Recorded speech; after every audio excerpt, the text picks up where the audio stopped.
नौजवान जो यहाँ मौजूद हैं उन सबको मेरी तरफ से अस्सलाम वालेकुम। कासिम भाई, आपका सुनने के लिए बहुत शुक्रिया। आपको जल्दी जाना था लेकिन इसके बावजूद आपने कहा कि पहले आप बात कर लो, और मेरे लिए बड़ा ऑनर है कि मैं आपके सामने बात कर रहा हूँ। यहाँ सारे लोग शऊर वाले बैठे हैं, नौजवान हैं, इनके साथ इनके ख्वाब बंधे हुए हैं। यहां बहुत सारे लोगों ने आपको बहुत सारी चीजें बताई होंगी। इनफरादी हैसियत में आगे कैसे बढ़ना है, आप सबने अपनी अपनी जिंदगी में क्या करना है, ये आप सब बेहतर जानते हैं।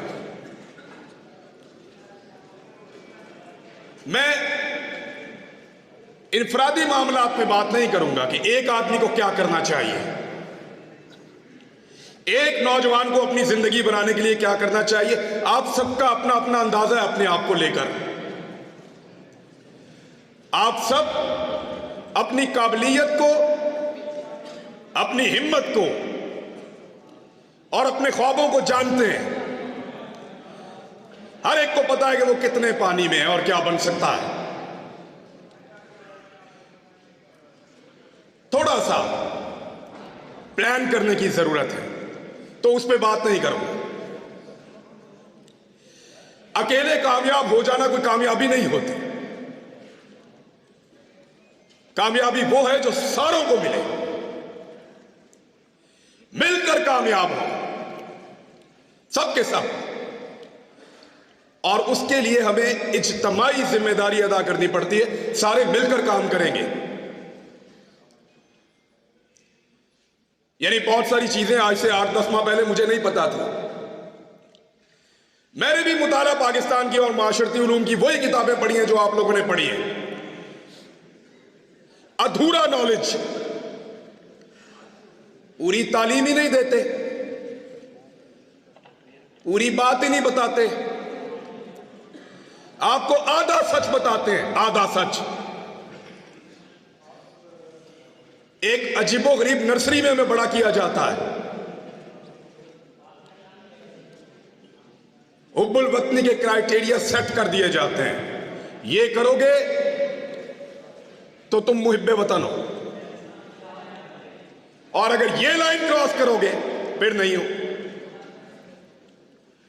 गलत किताबें पढ़ाई, गलत निसाब पढ़ाया, सही और पूरी बात कभी नहीं बताई। सही बात पता चलती है जब आप प्रैक्टिकल लाइफ में आते हैं, जब आप उन लोगों के साथ डील करते हैं, फिर आपको समझ आती है कि आपके साथ तो धोखा हुआ है। आपकी राय तो राय ही नहीं है। और फिर आप में से जो खड़ा होता है उसको निशाने इबरत बनाते हैं। क्योंकि वजह यह है कि इस हॉल में मौजूद हजारों लोगों में से एक खड़ा होता है, 2 खड़े होते हैं, सब खड़े नहीं होते। एक की टांगे उतारना, एक की टांगे तोड़ना आसान है, एक का मुंह तोड़ना आसान है, एक को गिरफ्तार करना आसान है, एक की शलवार उतारना आसान है, किसी एक को नंगा करके उस पर तशद्दुद करना आसान है, सब पे नहीं किया जा सकता। इसलिए मैं कह रहा हूं कि मैं इज्तिमाई जिम्मेदारी पे बात करूंगा। अकेले अकेले कब तक लड़ेंगे? वो जंगल में पड़ा रहा अकेला 2.5 महीने तक, इसी लड़ाई में उतरा था। अरशद शरीफ, तकलीफ होती है उसके बारे में बात सुनकर। जब मोबाइल खोलता हूं बीच में आता है वो कहीं, कोई ना कोई तस्वीर बीच में होती है, तकलीफ होती है। अकेला जंगल में पड़ा था 2.5 महीने तक। उसने अपने मुंह से कहा कि मैं एक कमीज के अंदर बार बार प्रोग्राम कर रहा हूं। किसके लिए लड़ रहा था? हक के लिए। इंसाफ के लिए, सबके लिए एक जैसा पाकिस्तान होगा, इसके लिए कोई बंद कमरों में फैसले नहीं करेगा, इसके लिए लड़ रहा था। अगर सब लड़ते तो आज, अगर सब जीतते तो वो भी आपके साथ जीतता। वो नहीं है, उसे अकेला छोड़ा हमने। क्या हम सिर्फ जनाजों में शिरकत करेंगे? एक ही दफा इकट्ठे होते हैं जनाजे में, हर आदमी रो रहा था, मैंने इसके जनाजे को हाथ लगाना है, मैंने इसके जनाजे को चूमना है, मुझे इसको छूने दो। क्यों? इससे आधी हिम्मत दिखाई होती जब वो जिंदा था, जब उसके ऊपर झूठे पर्चे हो रहे थे, जब हमें गद्दार बनाया जा रहा था, जब हमें बागी डिक्लेयर किया जा रहा था, जब गिरफ्तारियां हो रही थी। 50 के करीब पर्चे दिए इन्होंने हम पे 1 महीने के अंदर। तब खड़े होते ना, उसके जनाजे में आ गए सब। तो इज्तिमाई जिम्मेदारी पूरी करने की जरूरत है, सबको मिलकर करना पड़ेगा, सबको मिलकर करना पड़ेगा, वरना ऐसे ही एक एक करके मार खाते रहेंगे, एक एक करके नंगे होते रहेंगे और एक एक करके हारते रहेंगे। जीतना है तो मिलकर चलना पड़ेगा। यह 2 दिन पहले जनरल बाजवा साहब ने खिताब किया है, अपना आखिरी खिताब। जनरल साहब ने क्लेम किया कि उनके इदारे का सियासत से कोई ताल्लुक नहीं है। मैं आप लोगों से इससे पहले मिला हूं कभी? नहीं मिला ना? आपसे पूछ लेते हैं, क्या आपको लगता है कि जनरल साहब जो कह रहे हैं, general Qamar Javed Bajwa army chief Pakistan, कि उनके इदारे का सियासत से कोई ताल्लुक नहीं है, ये बात ठीक है? चलो जनरल साहब को भी दिखाते हैं ना। जनरल साहब देखें, उधर मोड़ो कैमरा, दिखाओ, मोड़ो कैमरे उधर। जिन लोगों को लगता है कि जनरल कमर जावेद बाजवा ने कहा कि सियासत से फौज का कोई ताल्लुक नहीं है, ये बात ठीक है, वो जरा हाथ खड़ा करें। ठीक है। अब जिनको लगता है कि फौज सियासत में रोल प्ले कर रही है, वो हाथ खड़ा करें।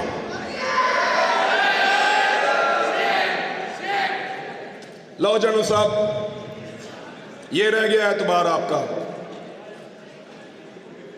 निकलो बाहर, पूछो लोग किसकी इज्जत करते हैं, पता करो मारने वालों की इज्जत कर रहे हैं या मरने वालों की। पूछो जिन्होंने जमीन तंग की, जिन्होंने मारा, बाहर लोग उनकी इज्जत कर रहे हैं। निकल के देखो पूरी दुनिया के अंदर, जाओ जाओ, निकलो पूरी दुनिया में, तुम्हें तुम्हारी औकात पता चले। लोग तुमसे प्यार करते हैं या जान देने वाले अरशद शरीफ से प्यार करते हैं?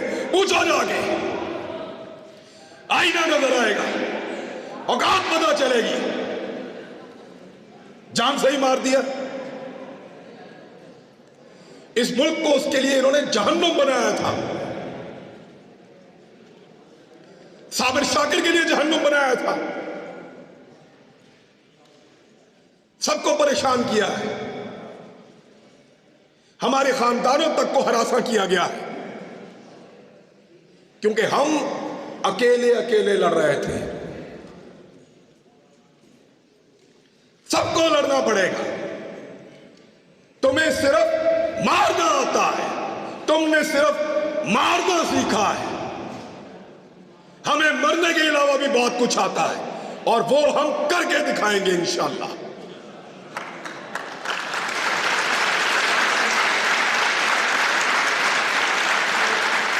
ये नहीं हो सकता कि तुम बंद कमरों के अंदर फैसले करो कि मुझे उसकी शक्ल पसंद नहीं है, वो मेरी बात नहीं सुनता, वो मेरे से ज्यादा मकबूल हो रहा है, वो मेरे मफाद के रास्ते में आ रहा है, वो मुझे ये नहीं दे रहा, वो मेरे कहने के ऊपर ये काम नहीं कर रहा, निकालो इसको, दूसरा लेकर आएंगे। क्यों? तुम्हारे बाप का मुल्क है, हमारा पाकिस्तान।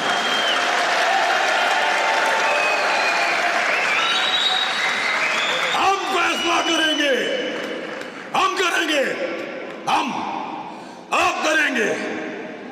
किसी को बंद कमरे के अंदर फैसला नहीं करने देंगे। सबका मुल्क है, सब मुल्क में वतन है, सब इस मुल्क के वफादार हैं। ये जब मुझे इन्होंने गिरफ्तार किया,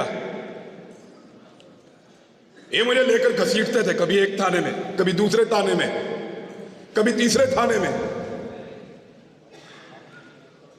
इनको लगता था ये मुझे टॉर्चर कर रहे हैं। खुदा की कसम मुझे पुलिस वालों ने कहा,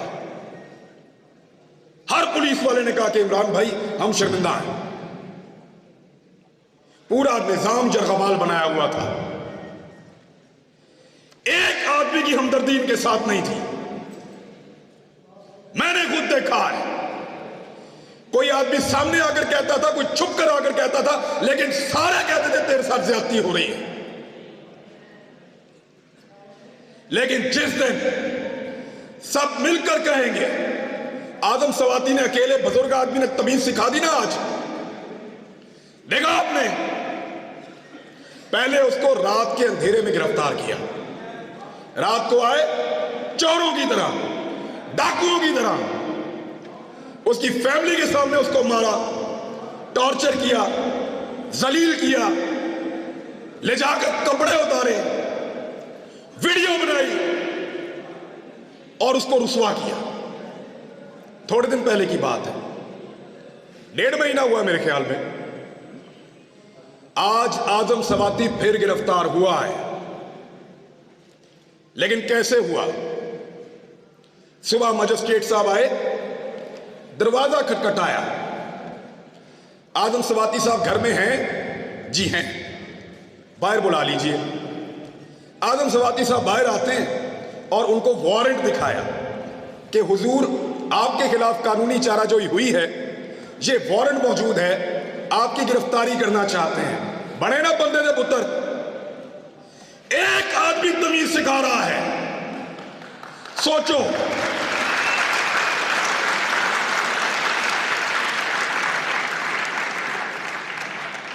सोचो, एक 74 साल का आदमी तमीज सिखा रहा है। उसकी पॉलिटिकल पार्टी को भूल जाएं आप, हो सकता है वो नून लीग से होता, हो सकता है वो जमात इस्लामी से होता, हो सकता है वो पीपल्स पार्टी से होता, कहीं से भी, लेकिन तमीज सिखा दी है उसने। अब रात को नहीं आएंगे, कपड़े नहीं उतारेंगे, वो जुल्म नहीं करेंगे। तो इसलिए डट जाना जरूरी है। जितने लोग आज तक तारीख में डट गए, क्या उन सबको यकीन था कि वो जीत जाएंगे? नहीं, बिल्कुल नहीं। अंधे को भी नजर आता था कि ये जंग जीते जाने के काबिल नहीं है। पोरस को पता था कि सिकंदर बहुत ताकतवर है। सबसे बड़ी मिसाल देता हूं, क्या इमाम हुसैन रजी अल्लाह तआला अन्हु को और उनके साथियों को नहीं पता था? यकतरफा लड़ाई थी। जरूरी नहीं है कि आपने सारी लड़ाइयां जीतनी हो, कुछ लड़ाइयां आपको सिर्फ लड़नी होती हैं, उनमें उतरना पड़ता है।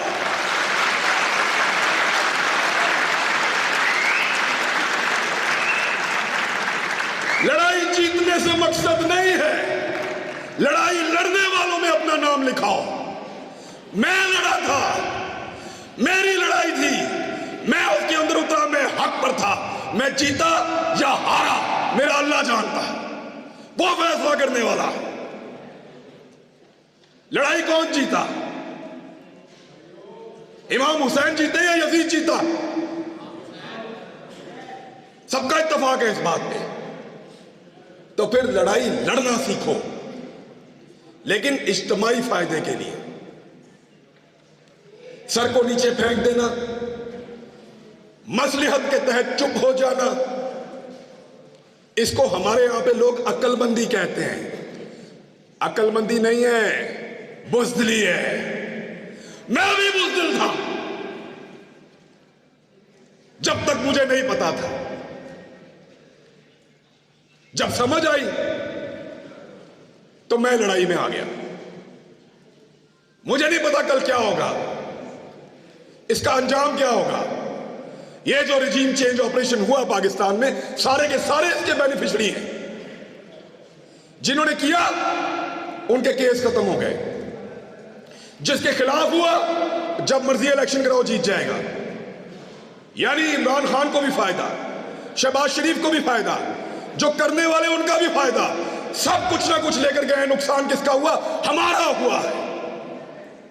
हमारा एक आदमी कम हो गया है। अगर दोबारा लड़ाई होगी तो हम अपने एक बेहतरीन आदमी के साथ मैदान में नहीं आ सकेंगे। हमारा एक आदमी कम हुआ, अरशद शरीफ। नुकसान तो हमारा हुआ है, फायदा तो सबने उठा लिया है। मेरी आप सबसे गुजारिश कि लड़ाई को लड़ना सीखिए, इस रविश को बदलिए। अगर ये इस्लामी जमहूरिया पाकिस्तान में डेमोक्रेसी है तो फिर सही वाली होनी चाहिए, या तो निजाम को ही बदल दो। ये नहीं हो सकता कि आप दुनिया को पढ़ाएं कि पाकिस्तान में जमहूरियत है और जहां पे आप तमाशा लगाकर रखेंगे, 4 बंदे बैठेंगे और फैसला करेंगे और पूरा का पूरा निजाम बदल देंगे। ये नहीं होने देंगे। कहने को मैं और बहुत कुछ कह सकता हूं, फिर इन लोगों को फोन आएंगे, फिर इनसे पूछेंगे मुंतजिम कौन था।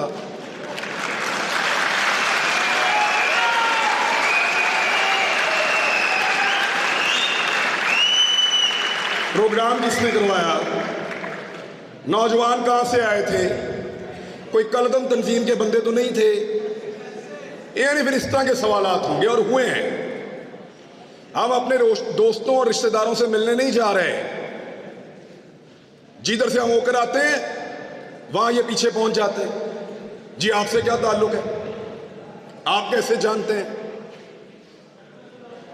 तो इन हालात का हमने सामना किया और यकीन करें कुछ भी नहीं होता।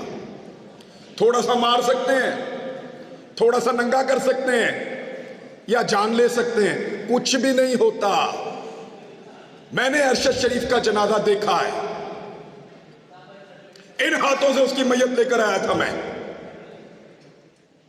खुश नसीब है खुदा की कसम, वो भी और उसकी मां भी। अरशद शरीफ को मारने के बाद इन्होंने अगर कोई मौत का डर भी था ना, वो भी निकाल दिया है। मारो सबको।